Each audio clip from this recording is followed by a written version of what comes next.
स्वागत है आपका विनर्स एकेडमी प्रयागराज में। मैं समीर शुक्ला। आज हम लोग फ्लेमिंगो बुक के प्रोज का थर्ड चैप्टर, जिसका नाम है deep water, which is written by William Douglas. William Douglas ने यहाँ पर अपने बारे में बताया है और हम लोग इस बड़े से चैप्टर की जो हिंदी है, पूरी जो स्टोरी है, वो मात्र 8 से 10 मिनट में जानेंगे। देखिए यहाँ पर जो मेरे आप पीछे देख रहे हैं, ये लाइन बाय लाइन तो है, लेकिन इसमें मैंने पूरी स्टोरी रखी है, एरो बनाया है, यानी एक पूरा सिनेरियो आपके सामने है, तो आपको पूरा चैप्टर पढ़ने की भी जरूरत नहीं होगी। मैंने उन्हीं चीजों को यहाँ पे रखा है जो आपके लिए इंपॉर्टेंट है। बाकी बीच में आपको और सारी चीजें बताऊंगा। वीडियो अगर आपने पूरा देखा तो आपको इसकी हिंदी पूरी तरह से पता चल जाएगी, और जब हम हिंदी जान लेते हैं तो ये मान लें कि हम शॉर्ट आंसर अपने शब्दों में लिख सकते हैं, लॉन्ग आंसर भी अपने शब्दों में लिख सकते हैं। तो ये वीडियो लास्ट तक देखना, दोस्तों को जरूर शेयर करना, और चैनल पे नए हो तो भाई सब्सक्राइब कर देना। ये तो हम लोग का एक मतलब मुहावरा बन गया है। खैर, आप करते होंगे, आप सपोर्ट करते हैं, इसके लिए बहुत थैंक यू। तो चलिए शुरुआत करते हैं हम लोग। यहाँ पर विलियम सी डगलस यानी विलियम डगलस ने खुद की स्टोरी बताई है। डीप वाटर क्या है, यानी पानी की जो गहराई है, यानी इन्हें जो है ये इसका हम कह सकते हैं कि जो एकदम जो टाइटल क्या है इसमें, कि ये विलियम सी डगलस पानी की गहराई से या पानी में जाने से, पानी में तैरने से, पानी में नहाने से ये बहुत डरते थे। तो इसके बारे में देखना है कि चाइल्डहुड वेंचर, हर इंसान क्या है अपने लाइफ में जब वो बचपन में होता है तो उसको कहीं ना कहीं किसी न किसी चीज का डर होता है, और वेंचर का मतलब होता है कि एक ऐसा काम जिसमें रिस्क है। तो हर इंसान जो है चाइल्डहुड में अपने रिस्क को झेलते हुए बड़ा होता है। यहां पर बात यह है कि ये क्या करना चाहते हैं, स्विमिंग सीखना चाहते हैं, स्विमिंग करना चाहते हैं, लेकिन इसके अलावा इनके साथ बहुत सारी घटनाएं घटी हैं, बहुत सारे ऐसे प्रॉब्लम्स हुई हैं ये जो जिस कारण से ये पानी से डरते हैं, पानी से घबराते हैं। तो ये पूरी स्टोरी हमें ये देखना है, पूरा जानना है। देखते हैं क्या है, ठीक है। तो पहली जो बात है यहाँ पर कि ये जब छोटे थे तो ये यामिका रिवर है, यामिका एक नदी है, वहां पर ये जाते थे अपने माँ के साथ, अपने पिताजी के साथ, पापा के साथ, और वहां पर ये जाते थे और बाहर बैठे रहते थे, यानी ये नहाते नहीं थे, ना तो स्विमिंग करते थे। कारण क्या था, क्योंकि ये जो यामिका रिवर है, जैसे अपने यहाँ गंगा रिवर है, ब्रह्मपुत्र है और यमुना रिवर है, उसी तरह से ये भी बहुत गहरी रिवर थी। यहाँ पर बहुत सारे लोग अक्सर मर जाते थे स्विमिंग करते समय, और इनकी जो माँ थी वो भी इन्हें अक्सर डराया करती थी कि आज वो मर गया, आज ये मर गया, तुम मत जाना वहां पर, नहीं डूब जाओगे। तो इनके अंदर जो चाइल्डहुड यानी बचपन से ही इनके अंदर एक प्रकार का डर बैठा हुआ था कि पानी गहरा होता है, पानी में लोग मर जाते हैं। ये डर इनके माँ ने ही इनके अंदर बैठा दिया था, ऐसा कह सकते हैं। उसके बाद क्या हुआ कि ये अपने फादर के साथ एमसीए पूल गए, YMCA, ये आप नाम याद रखेंगे, इस पूल का नाम है, ठीक है। जिसकी जो सबसे जो शुरुआत की जो चौड़ाई थी, लंबाई थी, वो 2.2 फीट थी, और जो इसका मिडिल जो था, यानी जो बीच का एरिया था, वो 9 फीट तक गहरा था। यानी शुरुआत 2.2 तक थी, और जब बीच में अगर मिडिल में जाते हैं तो वो 9 फीट तक गहराई थी उस YMCA पूल में। लेकिन क्योंकि हम भी जानते हैं और आप भी जानते हैं, अगर कोई इंसान सीखना चाहता है, अगर वो चाहता है कि वो लर्निंग सीखे, तो वो क्या करता है, कहीं ना कहीं वो स्विमिंग पूल में जाता है या छोटी छोटी जगहों पे जाता है जहां पर वो सीख सके। तो इन्होंने वहां से YMCA जाने से पहले इन्होंने पूरी तरह से स्विमिंग इक्विपमेंट खरीदे, यानी जो भी चीजें होती है, कपड़े और जो भी जरूरतें होती हैं स्विमिंग के लिए, वो सारी चीजें इन्होंने अपने पास रखी या खरीदे। अभी भी ये छोटे ही थे, और aversion to water to come into his mind. और जैसे ही ये YMCA पूल के पास जाते हैं, इनके अंदर वही डर, अवर्जन में क्या होता है, डर होता है, इनके अंदर वही डर फिर से आने लगता है। कौन सा डर, जो यामिका रिवर में इनकी माँ ने इन्हें बताया था कि पानी बहुत गहरा होता है, पानी लोगों को डुबा देता है। और जब ये स्विमिंग पूल में जाते हैं, यानी YMCA पूल में जाते हैं, तो इन्हें वही डर सताने लगता है कि aversion to water come into his mind, यानी जो पानी का डर है ये इनके दिमाग में फिर से आने लगा था। ये नहीं जाना चाहते थे, यानी चाहते तो थे कि मैं जाके सीखूं, लेकिन इन्हें बहुत डर लगता था।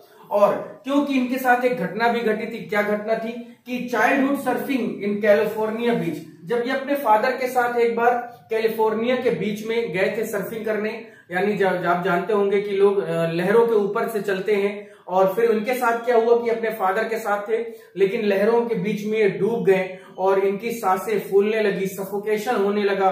और खैर ये डूबे नहीं, लहरों ने इन्हें बाहर तक फेंक दिया, लेकिन उसी दिन से इनके अंदर और ज्यादा डर भर गया था, और यही इनकी बचपन की स्टोरी थी। और इसी सर्फिंग के दौरान से ही ये हमेशा डरने लगे थे पानी से।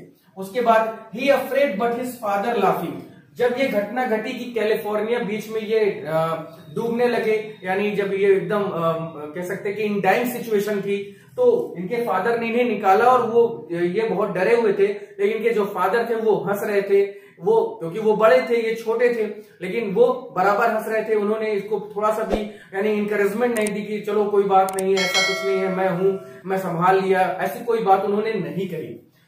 उसके बाद जब ये YMCA पूल पहुंचते हैं अपने पूरे स्विमिंग इक्विपमेंट के साथ, तो वहां पर ये जाते हैं, बहुत पहले पहुंच जाते हैं, और जैसे 10 बजे का टाइमिंग था तो ये 9 बजे जाते हैं तो पूरी तरह से जो पूल का एरिया था वो खाली था। ये पानी को देखते, पानी एकदम कांस्टेंट, एकदम स्थिर था।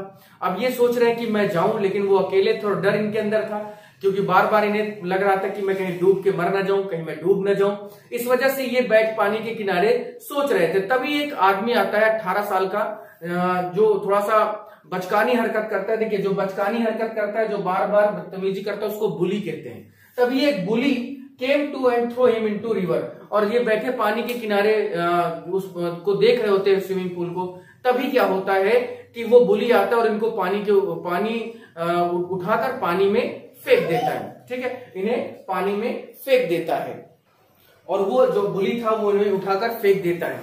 जैसे ही फेंकता है तो ही इज डाइंग सिचुएशन, वो एकदम मरने वाली स्थिति में आ जाते हैं, यानी बार बार डूब रहे होते हैं, इन्हें सफोकेशन महसूस होने लगती है। तब भी इनका माइंड कॉन्शियस था, यानी ये समझ रहे थे कि मैं कैसे यहां से बाहर निकलूं। तो इन्होंने सोचा कि मैं एकदम नीचे जाकर वहां से क्या करूं, अपने पैरों को नीचे ले जाऊं और वहां से अपने आप को पुल करूं। लेकिन बार बार इन्होंने ये कोशिश की भी, लेकिन ये क्या है, पूरी तरह से उस पे फेल रहे और इन्हें सफोकेशन होने लगी। पानी के अंदर इनको कुछ दिखाई नहीं दे रहा था, इनके चेहरे के सामने पूरी तरह से येलो आ गया था, यानी डार्क एकदम दिख रहा था। इनका माइंड एकदम रिलैक्स हो गया था, और ये पूरे इनके लंग्स में भी क्या पानी जाने लगे थे। इस वजह से खैर ये किसी तरह से, जब वो 2-4 लोग और आए, इन्होंने और वो लोगों ने इन्हें निकाला, तो देखिए लिखा है attempt to come out from water, यानी इन्होंने बहुत कोशिश की पानी से निकलने की, उसी YMCA पूल से निकलने की, लेकिन ये फेल हो गए। इसी डर के साथ कुछ साल बाद, अ फ्यू इयर्स लेटर लिखा हुआ है, ड्यू टू फियर, क्योंकि ये कुछ साल बाद यानी जब ये बड़े भी हो गए, तब भी डर के कारण ये कहीं नहीं जाते थे। यानी जब कभी नदी के किनारे या किसी रिवर के किनारे, किसी पूल के किनारे जाते थे, तो ये क्या कर दिया इन्होंने, स्टॉप फिशिंग, यानी इनका मन न तो मछली मारने में, फिशिंग करने में, न कैनोइंग नाव चलाने में, न स्विमिंग, न तैरने में, यानी सिर्फ डर के कारण इन्होंने इन तीनों कामों को छोड़ दिया था। लेकिन I will overcome from my fear, लेकिन होता क्या है कि ये अपने लिए जब ये सोचते कि मैं इस डर के साथ कब तक जिंदा रहूंगा, तो इन्होंने अपने डर को दूर भगाने के लिए इन्होंने एक स्विमिंग ट्यूटर रखा, जो इन्हें स्विमिंग सिखाने के लिए आया, और वो पूरे इक्विपमेंट के साथ आया, यानी इनके कमर के पास जो है रस्सी बांध दिया, और वो भी अपने पैरों में बांध लिया, और इनको बराबर पहले नीचे जमीन, मतलब पहले पानी के नीचे सांस रोकने के सिखाया, उसके बाद पैरों को हिलाना सिखाया। ये सारी चीजें उसने सिखा दी, और 2-3-4-6 महीने में उन्होंने पूरी तरह से सीख लिया। तभी इन्होंने ये माइंड बना लिया था कि अब ये अपने इस पानी वाले डर को खत्म करेंगे, और इन्होंने एक कोशिश की क्या कि ये लास्ट में, अब जब इन्होंने सीख भी लिया और इन्हें यह था कि अब मैं इस चीज को कर पाऊंगा कि नहीं, और इस वजह से इन्होंने वार्म लेक एक जगह है, यानी एक झील है, वो बहुत गहरी है, बहुत ज्यादा और बहुत बड़ी भी है। इन्होंने सोचा कि अब मैं जाके अपने आप को टेस्ट करता हूं कि क्या मैंने ये सीख लिया है, नहीं सीख लिया, और ये जाते हैं और वहां पर उस वार्म लेक में छलांग लगा देते हैं। लेकिन देखते ही देखते इस पार से वो उस पार चले जाते हैं, और फिर इन्होंने ये डिसाइड कर ही लिया था कि मैं अपने इस डर के ऊपर काबू पा लूंगा, और ऐसा ही हुआ। तो ये था यहाँ पर स्टोरी जिसका नाम है डीप वाटर। ये पूरी स्टोरी देखिए आप 10 मिनट में पढ़ लिया। आपको यही जानना है क्योंकि आपसे पैसेज नहीं पूछा जाएगा, नहीं तो इससे रिलेटेड कोई ऐसे क्रॉस क्वेश्चंस किए जाएंगे।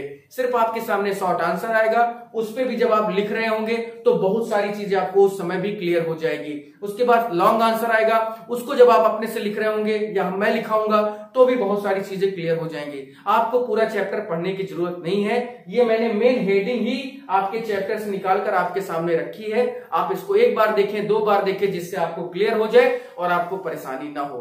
तो इस वीडियो को जरूर शेयर करना। कल मैं आपके सामने शॉर्ट आंसर लेके आऊंगा, जो भी जितने भी शॉर्ट आंसर करीब 14-15 है वो भी मैं आपको लिखा दूंगा, और उसके बाद लॉन्ग आंसर। इसको पूरा करने के बाद ही हम लोग ग्रामर की ओर बढ़ेंगे, क्योंकि ये हम लोग के लिए नई है, आपके लिए नई चीजें हैं। फिर ग्रामर तो आपको पहले ऑलरेडी पढ़ाया, वीडियोस ऑलरेडी प्लेलिस्ट में है, आप जाकर देख सकते हैं। और कोई दिक्कत है तो आप मुझे मैसेज करें, कॉल करें, व्हाट्सएप करें, टेक्स्ट मैसेज करें। I will be there to receive your call, message and text. फिर आज के लिए इतना ही। Thank you.